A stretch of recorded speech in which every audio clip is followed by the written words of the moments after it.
बलौदा बाजार के भैंसा पसरा में हुई आगजनी के मामले में पुलिस अधीक्षक सदानंद कुमार ने अब खुलासा किया है। इसमें 2 आरोपियों के खिलाफ हत्या सहित अन्य मामलों में अपराध दर्ज कर गिरफ्तारी की कार्रवाई की गई है। इससे पहले पुलिस इस घटना को एक अफवाह के रूप में ले रही थी कि उस घर में कुंडी नहीं लगाई गई है।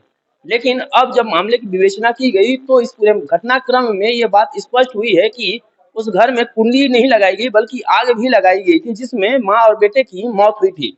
अब पूरे घटनाक्रम में दोनों आरोपियों को गिरफ्तार कर आज जेल भेजने की कार्रवाई के साथ साथ सदानंद कुमार ने पूरे मामले का खुलासा किया है।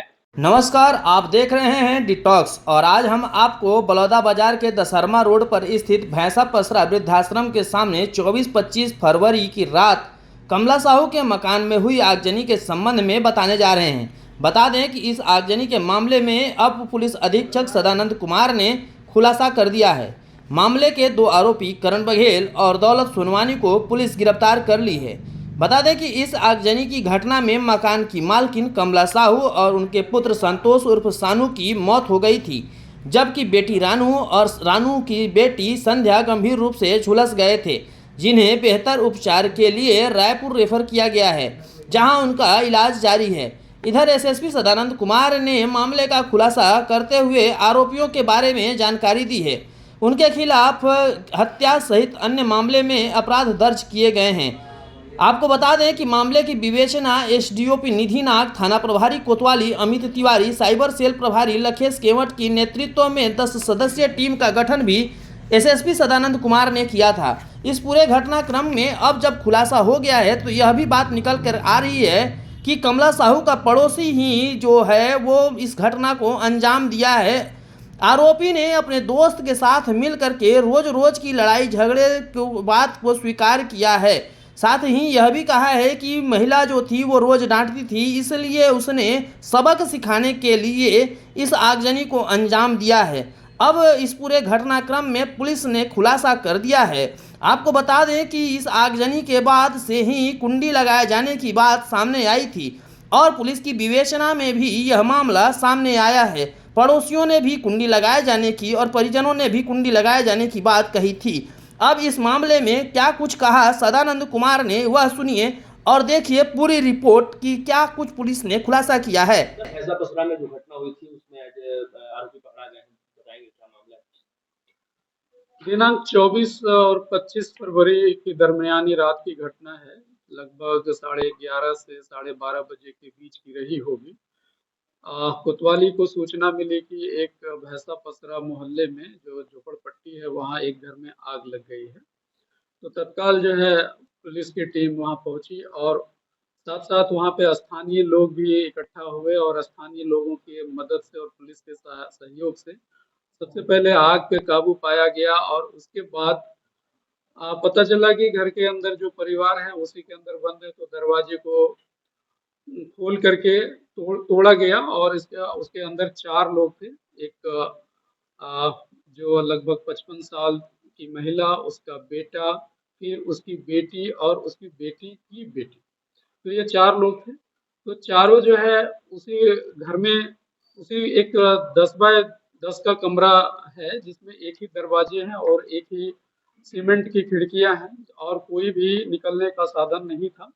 आरोपी के द्वारा बाहर से जो है कुंडी लगा दी गई थी ताकि वो बाहर निकल ना सके। तो उसको तत्काल स्थानीय लोगों की मदद से पुलिस जिला अस्पताल उनको बेहतर उपचार के लिए भेजा गया, जहां बाद में उपचार के दौरान महिला और उनके बेटे की मृत्यु हो गई और 2 उनकी जो मृतिका है उनकी बेटी और उसकी बेटी अभी भी अभी जीवित हैं, जो उसका बेहतर इलाज रायपुर के में चल रहा है और उनके लिए हर संभव मदद भी की जा रही है। इसके बाद जो मामला है कि अब इसका आखिर आग लगी कैसे, ये कई तरह की एंगल इसमें आ रहे थे। तो मौके पे निरीक्षण करने के बाद सबसे पहले फॉरेंसिक की टीम को बुलाई गई। फॉरेंसिक की टीम ने अपना ओपिनियन दिया कि आग जो है बाहर से लगी है और उसके बेस पे फिर उसमें एक एडिशनल एसपी और हमारे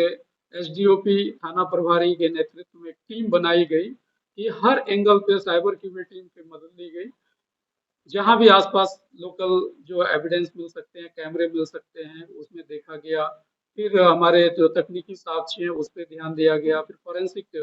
और फिर जब एक टीम को, चूंकि वो जो अभी इलाजरत महिला हैं, उनसे पूछताछ के लिए जब वो बात करने की स्थिति में आई तो एसडीओ की मैडम को भेजा गया ताकि वो उनसे बयान ले। और उन्होंने जो है अपने पड़ोस में रहने वाले वो करण बघेल के बारे में बताया कि उससे हमारा जो है झगड़ा लड़ाई चलते रहता था।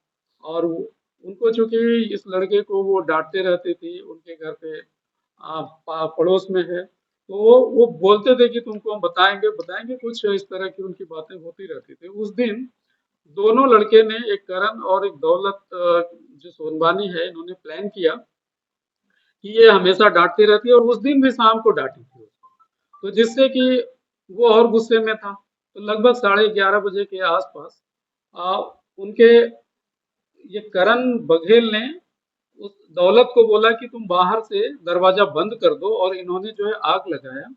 क्योंकि वो जो सामने के तरफ उसका जो पर्ची था, वो पॉलीथीन, साड़ी और कुछ कंडे, भूसी उसी रखे थे, जिसकी वजह से उसमें आग लगाया। तो आग जो है वो फैलना शुरू हो गया, और थोड़ी देर रुकने के बाद वो आ, ये दौलत के घर में जा करके, वो करण अपने घर में ना सो करके वो दौलत के घर सो गया। तब अपनी जांच में, पूछताछ के दौरान ये सारी चीजें हैं, और इन सभी एंगल को देखते हुए इन दोनों का जब कड़ाई से पूछताछ की गई और मनोवैज्ञानिक दबाव के दिया गया, तो उसकी वजह से इन्होंने अपना जुर्म कबूला। और उन्होंने पूरी घटना को कैसे कैसे कारित किया था, वो आज सुबह उन्होंने जा करके ऑन कैमरा दिखाया और बताया भी। इस तरह इनके द्वारा, जो दोनों लड़के के द्वारा एक जघन्य कृत्य किया गया, जिसमें 2 लोगों की मृत्यु हो गई। दौलत सोनवानी का घर, जो मृतिका है और एक जो आरोपी हैं, उनसे थोड़ी दूर में घर है, उसका पड़ोस में ही है। सर, आग लगने के कितनी देर बाद दरवाजा खोला गया था? आग लगने के बाद जब वो अंदर से चिल्ला रहे थे वो लोग, तो पड़ोस के लोग पहुंचे। तो जिस लड़के ने सबसे पहले दरवाजा खोला था, तो वो शुरुआत में, क्योंकि वहां गर्म आग ज्यादा थी, तो वो पहुंच नहीं पाया था। तो उन्होंने फिर पानी डाला, उसके बाद फिर उनके दरवाजे को पैर से और दूसरे साधन से उसको तोड़ा, तब जा करके उनको निकाला। मुझे लगता है कि लगभग आधे घंटे से ज्यादा हो गई होगी, क्योंकि धुआं अंदर भरा हुआ था, तो वो भी जाने में थोड़ी तकलीफ हुई। इसमें जो है आईपीसी के धारा 302, 307, 436, 342 और 120 बी के तहत अपराध पंजीबद्ध कर विवेचना में लिया गया।